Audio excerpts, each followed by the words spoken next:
नमस्कार, मी ॲडव्होकेट अथर्व मगदूम आणि आजच्या व्हिडिओमध्ये आपण चर्चा करूया की एका हिंदू पुरुषाने जर 2 लग्न केली, तर दुसऱ्या लग्नातून त्याला जी मुलं होतात, त्या मुलांचा त्याच्या मालमत्तेमध्ये हिस्सा असतो का? ह्या विषयावर आपण थोडंसं आज डिस्कस करूया. पहिली तर गोष्ट हिंदू मॅरेज ॲक्टनुसार 2 लग्न करणं हे इल्लीगल आहे. अशा केसमध्ये तुम्हाला अटक सुद्धा होऊ शकते. पण पूर्वीच्या काळात हा प्रकार नव्हता. 1956च्या अगोदर किंवा इव्हन लेट 90sमध्ये हा प्रकार मोस्टली घडायचा. पुरुष काय करायचे, पहिली पत्नी हयात असताना दुसरं लग्न करायचे. कायद्यानं तसं बघायला गेलं तर हे पूर्णपणे इल्लीगल आहे. हिंदू मॅरेज ॲक्ट सांगतो की जर एखाद्या हिंदू पुरुषाने दुसरं लग्न केलं, पहिली पत्नी हयात असताना तिच्यासोबत डिव्होर्स वगैरे न घेता जर त्याने दुसरं लग्न केलं तर ते पूर्णपणे इनव्हॅलिड आहे, इल्लीगल आहे. अशा केसमध्ये त्याला अटक सुद्धा होऊ शकते. ह्याच्यावर आपण एक इन डिटेल व्हिडिओ बघूच. पण आतापुरतं आपण मी एवढं सांगेन की हिंदू मॅरेज ॲक्टनुसार दुसरं लग्न हे इनव्हॅलिड आहे आणि त्या दुसऱ्या लग्नाचा काहीच दर्जा नसतो. म्हणजे थोडक्यात काय, ते दुसरं लग्न आहे त्याची किंमत म्हणजे त्याचं व्हॅल्युएशन 0, त्याला काहीच किंमत नसते, ते पूर्णपणे इनव्हॅलिड असतं किंवा वॉइड असतं.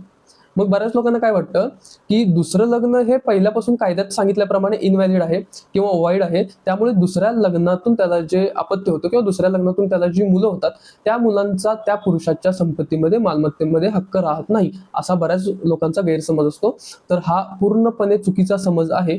कारण की भले त्या पुरुषाने दुसरं लग्न केलेलं असू दे, दुसरं लग्न कायद्यानुसार इनव्हॅलिड असू दे, इल्लीगल असू दे किंवा दुसऱ्या लग्नाला काहीच दर्जा नसेल कायद्यानुसार, तरी सुद्धा दुसऱ्या लग्नातून त्या हिंदू पुरुषाला जी मुलं होतात, त्या मुलांचा त्या पुरुषाच्या मालमत्तेमध्ये तेवढाच हक्क आहे जेवढा सख्ख्या मुलांचा आहे. सख्ख्या मुलांचा म्हणजे पहिल्या पत्नीतून जी मुलं आहेत त्यांचा जेवढा समान हक्क आहे, तेवढाच त्या दुसऱ्या पत्नीतून जी मुलं होतात त्यांचा सुद्धा तेवढाच हक्क आहे.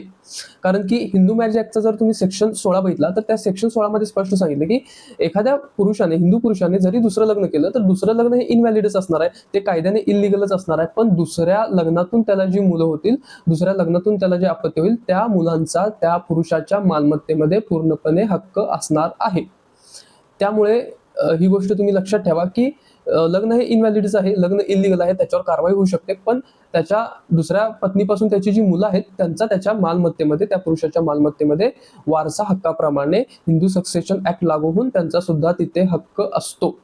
आता आपण एक उदाहरणावरून समजूया. मी तुम्हाला तो उदाहरण देतो. एक्स नावाचा एक व्यक्ती आहे. त्या एक्सने काय केलं, 2 लग्न केलेत. म्हणजे पहिली, आता इथे एक गोष्ट मी तुम्हाला पहिलाच क्लिअर करतो. पहिली पत्नी जर मयत असेल किंवा पहिल्या पत्नीचं निधन झालं किंवा पहिल्या पत्नीसोबत जर घटस्फोट झाला असेल, तर अशा केसमध्ये तो जो व्यक्ती आहे, हिंदू पुरुष आहे, तो निश्चितच दुसरं लग्न करू शकतो आणि कायद्याने दुसरं लग्न व्हॅलिड आहे. पण पहिली पत्नी एकतर मयत झालेली असली पाहिजे किंवा पहिल्या पत्नीसोबत घटस्फोट घेतला पाहिजे. आता आपण वळूया उदाहरणाकडे आपल्या. तर एक्सचं 2 लग्न झालेले आहेत. पहिली पत्नी सुद्धा हयात आहे. पहिल्या पत्नीपासून त्याला मुलं आहेत. दुसरी पत्नी सुद्धा हयात आहे आणि दुसऱ्या पत्नीपासून त्याला एक मूल आहे.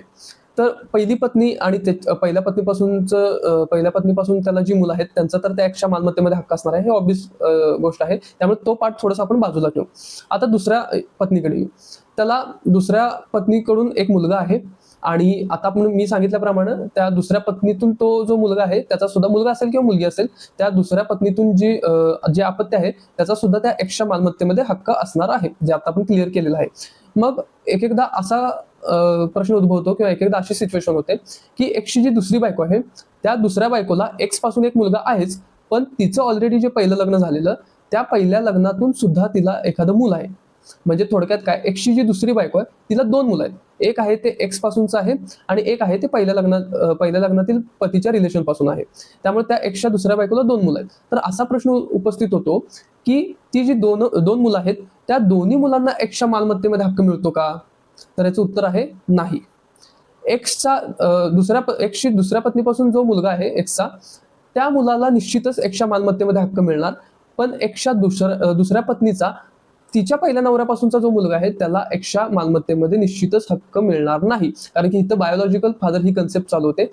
एक्सचा जो बायोलॉजिकल सन आहे, म्हणजेच एक्सचा दुसऱ्या पत्नीपासूनचा जो मुलगा आहे त्याला त्याच्या मालमत्तेमध्ये हक्क मिळणार, पण त्याच्या दुसऱ्या पत्नीचा तिच्या पहिल्या नवऱ्यापासूनचा जो मुलगा आहे त्याला एक्सच्या मालमत्तेमध्ये हक्क मिळणार नाही. अंटिल अँड अनलेस जर समजा एक्सने त्याला दत्तक घेतलं असेल कायदेशीर प्रक्रिया पूर्ण करून, तर अशा केसमध्ये त्याचा हक्क तिथे राहू शकतो किंवा हक्क तिथे त्याचा प्रस्थापित होणार.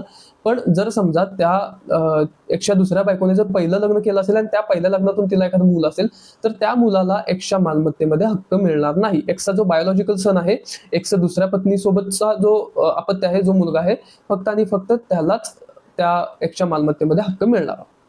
तर तर बऱ्याच लोकांना असं वाटत असतं की एखाद्या व्यक्तीचं दुसरं लग्न झालं तर कायद्याने दुसरं लग्न हे इनव्हॅलिड आहे, दुसरं लग्न इलिगल आहे, त्यामुळे दुसऱ्या लग्नापासून जी मुलं होतील त्यांचा त्या व्यक्तीच्या मालमत्तेमध्ये हक्क राहणार नाही, असं बऱ्याच लोकांना वाटत असतं. तर तो जो समज आहे तो चुकीचा आहे, पूर्णपणे चुकीचा आहे, जसं मी आता या व्हिडिओमध्ये सांगितलं. त्यामुळे जर हिंदू पुरुषाने 2 लग्न केली तर दुसऱ्या पत्नीपासून त्याला जर एखादं अपत्य असेल, एखादं मूलबाळ असेल, तर त्यांचा सुद्धा त्याच्या एक्स्ट्रा मालमत्तेमध्ये समान हिस्सा राहतो. आता आपण बघूया, एक्सचं जर दुसरं लग्न झालं, म्हणजे तो कोण हिंदू पुरुष आहे त्याचं जर दुसरं लग्न झालं, तर दुसऱ्या लग्नातील त्याची जी पत्नी आहे, जे त्याचं दुसरं लग्न होतं त्या लग्नातली जी पत्नी आहे त्या पत्नीचा एक्स्ट्रा मालमत्तेवर किती हक्क असतो किंवा हक्क असतो की नाही? तर याचं उत्तर आहे नाही. एक्सनं जर दुसरं लग्न केलं तर त्या दुसऱ्या लग्नातून जी पत्नी आहे, त्या दुसऱ्या लग्नातली जी पत्नी आहे त्या पत्नीला एक्स्ट्रा मालमत्तेमध्ये काहीच हक्क मिळत नाही. एक्सची एखादी वडिलोपार्जित मालमत्ता असेल आणि जर वडिलोपार्जित मालमत्तेमध्ये जर ह्याचं निधन झालं, एक्सचं निधन झालं, तर त्या वडिलोपार्जित मालमत्तेमध्ये त्या एक्सची दुसरी जी बायको आहे त्या दुसऱ्या बायकोचा काहीच हिस्सा राहणार नाही. एक्सची पहिली बायको आणि तिचे जे मुलं आहेत, म्हणजे एक्सच्या पहिल्या बायकोकडूनचे जे वारस आहेत त्यांना तो हिस्सा मिळेल, पण एक्सची दुसरी जी बायको आहे तिला त्या वडिलोपार्जित मालमत्तेमध्ये काहीच हिस्सा मिळणार नाही. मी आशा करतो तुम्हाला आजचा टॉपिक समजला असेल, आणि तरी पण ह्याच्या संदर्भात काही डाऊट असतील, काही क्युरीज असतील तर तुम्ही कमेंट सेक्शनमध्ये बिनधास्त विचारू शकता. धन्यवाद.